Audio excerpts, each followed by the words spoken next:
ಚಿತ್ತಾಪುರದಲ್ಲಿ RSS ಪಥಸಂಚಲನ ಹಿನ್ನೆಲೆಯಲ್ಲಿ ಜಿಲ್ಲಾಧಿಕಾರಿಗಳ ಕಚೇರಿಯಲ್ಲಿ ನಡೆದಂತಹ ಶಾಂತಿ ಸಭೆ ಮುಕ್ತಾಯ. ಒಂದು ಕಡೆ ದಲಿತ ಸಂಘಟನೆಗಳಿಂದ ಆರ್ಎಸ್ಎಸ್ ಧ್ವಜ ಏನಿದೆ ಭಾರತದ ಧ್ವಜವನ್ನ ಹಿಡಿದು ಸಂವಿಧಾನದ ಪ್ರತಿಯನ್ನ ಹಿಡಿದುಕೊಂಡು ಪಥಸಂಚಲನ ಮಾಡಲಿಕ್ಕೆ ಅಭಿಪ್ರಾಯವನ್ನ ಹೇಳಿಕೆ ಕೊಟ್ಟಿದ್ದಾರೆ. ಇನ್ನೊಂದು ಕಡೆ ಬಿಜೆಪಿಯ ಮುಖಂಡ ಲಾಠಿ ಹಿಡಿದು ಪಥಸಂಚಲನ ಮಾಡ್ತೇವೆ ಅಂತ ಹೇಳಿಕೆಯನ್ನ ಕೊಟ್ಟಿದ್ದಾರೆ. ಬಿಜೆಪಿಯ ಅಭಿಪ್ರಾಯಕ್ಕೆ ದಲಿತ ಸಂಘಟನೆಗಳು ವಿರೋಧವನ್ನ ವ್ಯಕ್ತಪಡಿಸ್ತಾ ಇದ್ದಾವೆ.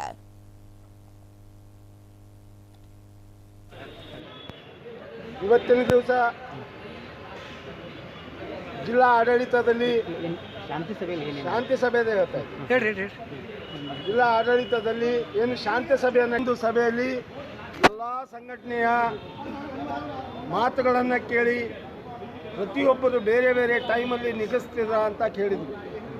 ಆದರೆ RSSನವರು ಯಾವುದೇ ಅದಕ್ಕೆ ಉತ್ತರ ಕೊಡದೆ, ಅವ್ರದ್ದು ಯಾವುದೇ ರಿಜಿಸ್ಟ್ರೇಷನ್ ಕಾಪಿ ಕೊಡದೆ, ಯಾವುದೇ ಥರದ ಏನೇ ಒಂದು ಅವತ್ತಿನ ದಿವಸ ಗೊಂದಲ ಸೃಷ್ಟಿ ಆಗುತ್ತೆ ಅಂದರೂ ಕೂಡ 2ನೇ ತಾರೀಕು ದಿವಸ ಅವ್ರು ಮಾಡ್ತೀನಿ ಅಂತ ಹೇಳಿದ್ರು.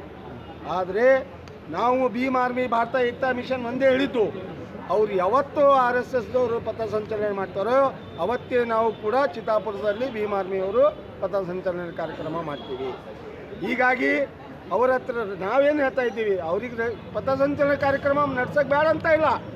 ಅವ್ರ ರಿಜಿಸ್ಟ್ರೇಷನ್ ಕಾಪಿ ಇರಲಿ, ಅವ್ರದ್ದಾದಂಥ ಸಿದ್ಧಾಂತಗಳನ್ನು ಭಾರತ ದೇಶದ ಧ್ವಜ ಹಿಡ್ಕೊಂಡು ಸಂವಿಧಾನದ ಪೀಠಿಕೆ ಹಿಡ್ಕೊಂಡು ಏನಾದರೂ ಪಥಸಂಚಲನೆ ಕಾರ್ಯಕ್ರಮ RSS ಮಾಡ್ತಿದ್ರೆ ಅಂದರೆ ನಾವು ಕೂಡ ಅವರು ಬೆಂಬಲವಾಗಿರ್ತೀವಿ.